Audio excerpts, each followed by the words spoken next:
o ka kire say wo di opeso di president na enkwasiafo no motena parliament eji ahokyere ni nyina atum no yen keep you omo because Alan is the same as who he is preaching against. Alan only for the difference in him. Alan anybody me a difference in him. Alan the bodam ni Kennedy difference in him. Enti esia na Alan Cash si wate ne ho no moye dan mo belusu moye dan mo belusu ma jimia ese moa no ene mo youth say ya demonstration na masa jimi akoyi police fu apie say omunko na omunko bu youth no enti moye dan MPP e belusu si ma jimani so.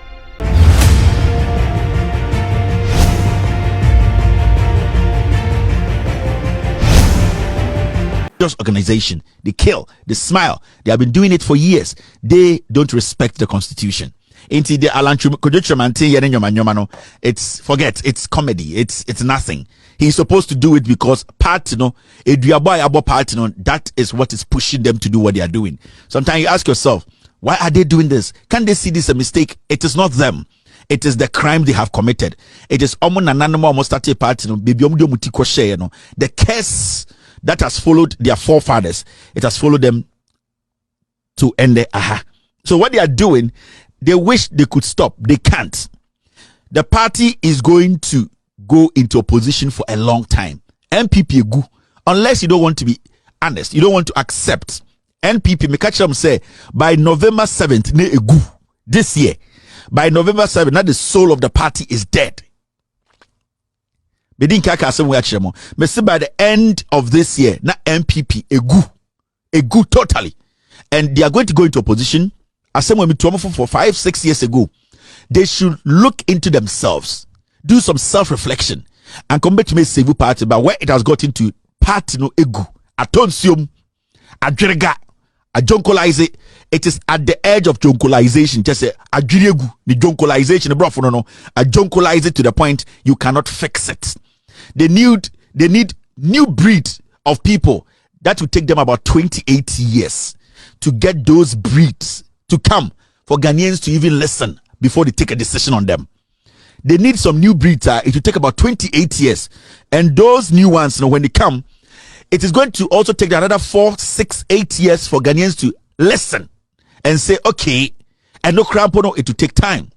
I'm telling you, the party is gone. There's no succession plan. There's nothing. This is the end of the wicked regime, and I'm talking about the wicked regime started here in the 60s, in the 50s, in the 40s. This regime is a wicked regime. Started from the 40s. So this party egu, memo bin dadao egu, it is gone. Adrega. They should accept it. Let's go into opposition and go see in the next 28 years what we can do to let Ghanaians have pity on us. This wicked regime is done. This wicked regime, this wicked regime, anything that fell under the NPP is a wicked regime, and it is done. Alan Korechi we American Muslim. Oh, you preko so no preko nkwan. Oh, say we preko nkwan so no you preko. Who is here, Jimmy? Alan is an American Muslim, political American Muslim. On you preko, and so no preko nkwan. Montuma me, nanso menye MPP ni, nanso monsantuma MPP MPs. Na montuma me nkwa. Oh, you preko, and so no preko nkwan. Aha na obe no preko nkwan. Oh, you preko, I no preko nkwan. Alan, se preko nam no onwi a, unnom ne nkwan. Na yanne obi wi nam no na wo nom ho nkwan. Ai montuma Mr. President na party ni de me frim na MPs no monkipi wo mo onwi preko so be no obeso no preko nkwan. Hwe Alan bebe edu ne ni abre o.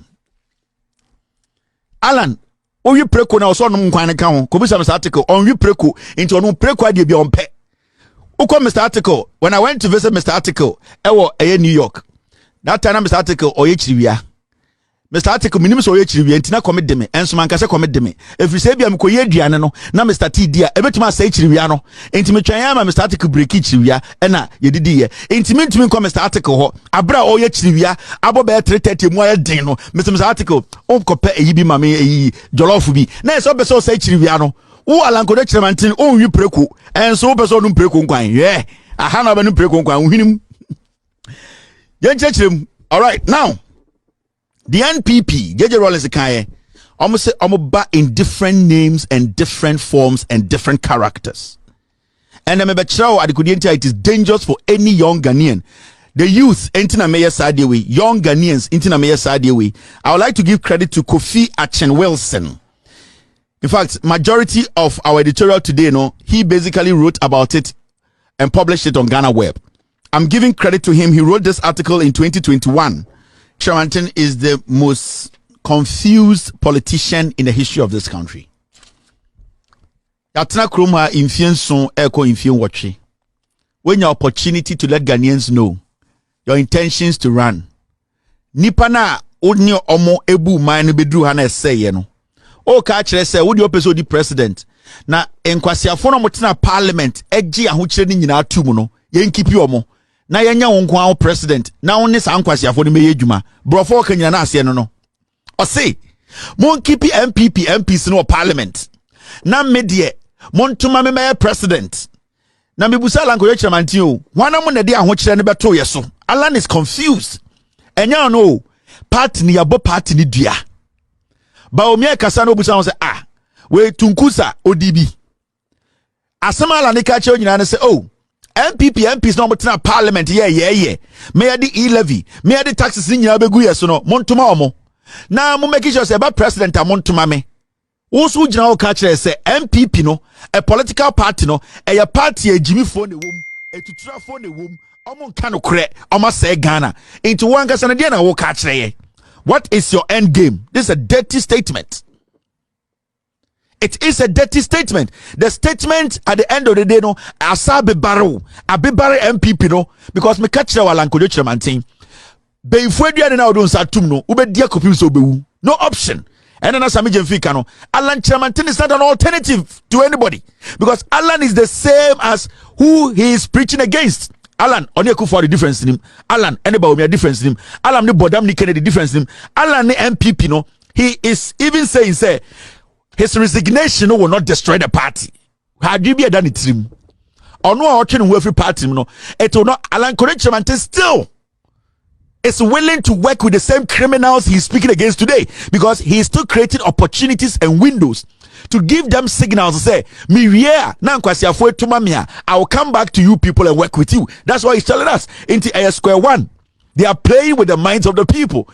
In his statement, he was giving loopholes. He was giving signals that Mamo Famunsanka MPP no Modi amonfa munsanke kufuado na meba ba omia nim nyansa otesemia we nim nyansa meba enkwasiafo na omabtena ho ma ekufuado kunipa ekufuado asema no abobesia no oso munja MPs no na montoma me na yenja MPs no mo say kuro na wo ka ho no na yentoma no one hwan na ebebu man no sankwasiafo na sankofo na mo ka say oforiata must go no mkoje 1 million no mguo no. With all due respect, I respect you, but this is the worst statement in your political history. MPP are saying nobody can come out of this corrupt regime and let us believe so. Nobody. Now, you don't need to listen to any of these people. Also, breakaway MPP or butterfly MPP.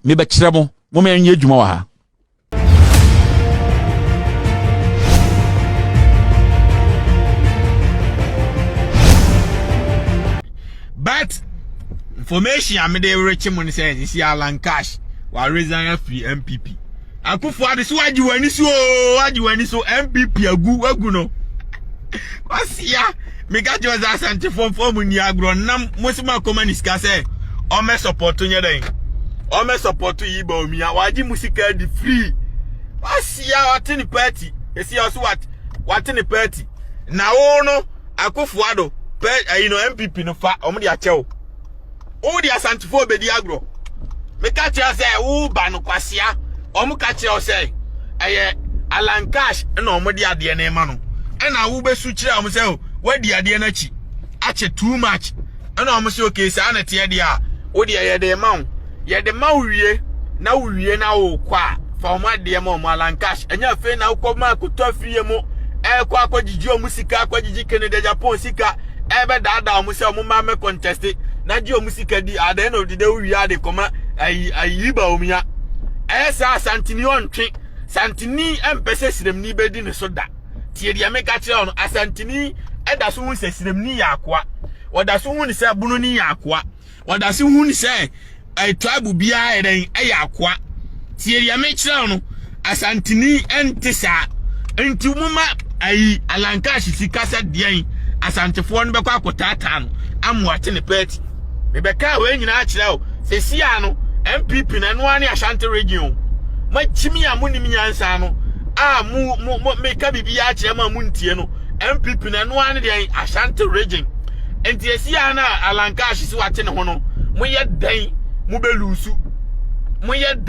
belusu ma jimi ase muwa no ene mo youth say ya demonstration na masa jimi akoyi police fu apie say omunko na omunko bu youth no enti moye dan MPP ebelusu se majimani so esi anu mama room for NDC so mu wini ade no because money NDC for no kra kashia eye patupa agi se mu wiya man sana matima wini power na ena mu atimi yenu ni de joke oh MPP agu ena mu atimi yenu ni de is a joke because my choice say NDC ne ba o mbe wieska all right obo mu nim nyansa o mu wieska na no makoye obi krom kwan ama no ma wieska na o the hospital kosi obi krom no ma wieska na o ma light ko obi akura ase no ma wieska sa o no mo ye no mo de ma ba wieska ma anya hwea ma obia enti abeye dene mo hwea ma nya ye because gabo no ebeye serious ebi hwese ebi koto ama MPP fo na bi koto ama Lancash na futu fly for na mu MPP no omo nso ato ama MPP no ma he se mu vote no beben ai independent candidate for mpo a wasia force we begu party no wa Jimmy se ameka che se yanya de sa unu MPP ye abusuan japade ayati se wakwa Ashanti region se ukotu otumfo no wage ahenie na afro se won beku wo ye den omanku ambefa kwan bi so a aye den asi ohene foforo ba bia wo de no omu valu ne bio meka nyansa kira sa because adidida eche adidipre ko nko na selfish wa beji MPP no abese ompeti na o kwa afoma de mo boko nya na abekire nipa yemfa party ni nkwohye ni nsem yenye ne sa wuntimi enkotutu asantefo mani na omuntena ohwe odin omuntimi nkasa nyina ye se ompese MPP fu NDC fo benya omo ntino omaye di kula omfa mo ho adwene wo akufo ade wanhwe a ubewu kina umbeku asia di asanteman di agro you think it's a joke makacho se sankofo we omani atiche nipa bia owiase emena meni omu na nyini ye ena meni omu na te me mabusuamfo ya asantefo aputu aja ya busuam fie si wo me ka kira me mpese me bobbo ba bro no bebre no mahu mabusuamfo fie na ma modi jimi akoma mu woni so omu nkasa kire di o ma di Twin Jonas enti na me mpese me ka kira meni me asantini pure mesaye me ye futu fly me wa tribe bebre e mabusuam enti me na me ka asem ne kira wo say asantini mfani ni agro no matter what asantini hu siremni so ya akwa o ma akwa medine so da is a joke tie dia me kira no tete na abakosam no na asantefo ye ntientia o omba mu kwachi siremfo na o ma hyeda ma o ma banyenyim o ma na o ma wo ni patentin wo mu fie ntu hwa Lancash ogina wo ye siremni ba o but o ya asantini tie dia me kira no say nipa we fani di agro okofa siremfo na o de o ma ba bedo ni kokofuo wadi ase onu akoko no do wi akoko ni nya ode yawo wada man free wadi ase de obeya ni se ofre ode yan ofre hesuni uti koko no sika ne ba no ama popotwa bi no afa de aka nyina da ompe obi onu no apam na akọ ba bi wo na abedo asase na asase ni nya ode ya omu nim nyansa wadi ase me ka chiwo se omu nim nyansa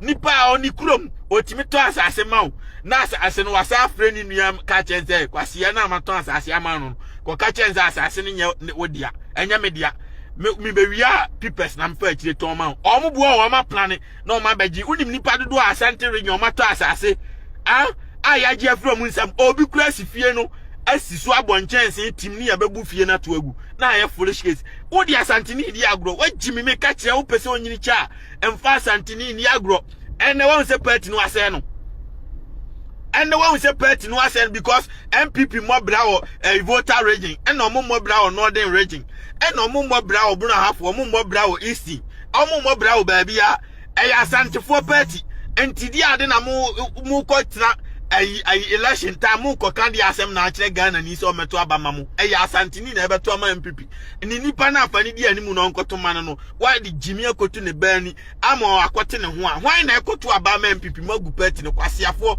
mu be man DC fo afade ni ize na ma betena so Jimmy ma Jimmy sa me ka kire Akufo Addo aboa adi kalanka shi ba owie sika obema obi obema ba omiya bi mu di Jimmy selfish me fese me nkuminya on ade no ese bibia mo dwene wa amamu a mafeli bibia mafeli mu amu party nso amafeli omo ase party no Jimmy kwa Jimmy oh ade no as simple as ABC that be afatani be vice asantini beto ama no tie dia meche Kumasi fi bosizo ngonkwase adwuma nyina fatani ye eno no omo pesa na asantini pe ono opese obi besom no da bi oya akoa obi ya akoa ama no tie dia meche no what you say sa na santini tie ono onim nyansa me ka asem ni kire kwase achimni kwase ampanyini esi abese MPP kwa wa bese MPP no kwa kwase ampanyini me kire nyansa hunsua asantini nim nyansa chen obia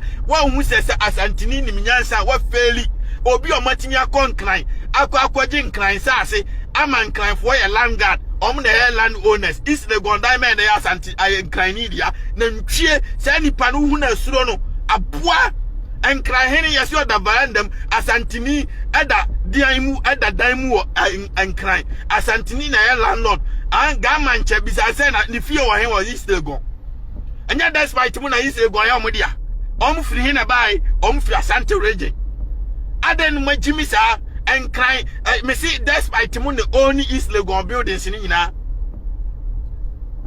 sani panum fani ni agro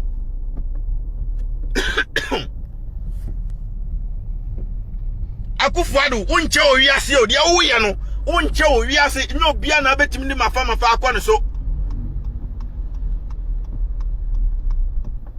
asiampanyini odi asantini di agro ubai wantimi anya hwia ma wantimi anya hwe na omatimi aye din om nkan wasem odi wo usa asanti odi abis Mahama time ko radio ko pe record na hwede om de ye no amuboni hu epam ni free Kumasi amuboni hu pam no ujimi fo om jai ma ubani nam ho obi anya hwe ma enkan hwe because oye om party na ga se CPP na udan wan ka kwase awetimi anya ho asese o man sika kodi ahya fo owiem o yale na asantini to hwew jam wajimi yon enka obenya ho aba be jimi wo Ghana ho ka no tumfo ni si wo hwew MPP ni nti om tin kasa me ka no kura kire wo asantini mfani ni agro wese emese wunnim no ahwe yi Akufo Addo wo mbeku ye the most powerful people in Ghana who Akufo Addo she bibiye se si apeti ya waguni wa mendisi fuanya upper hand ombefa bani easy uwiya menye ye opa fa Yesu kura ebra fa kotua bribe ma Yesu uwiya menye ye ene nko ye china ende adwuma na dimo mwa masumfidia mafidie na yimo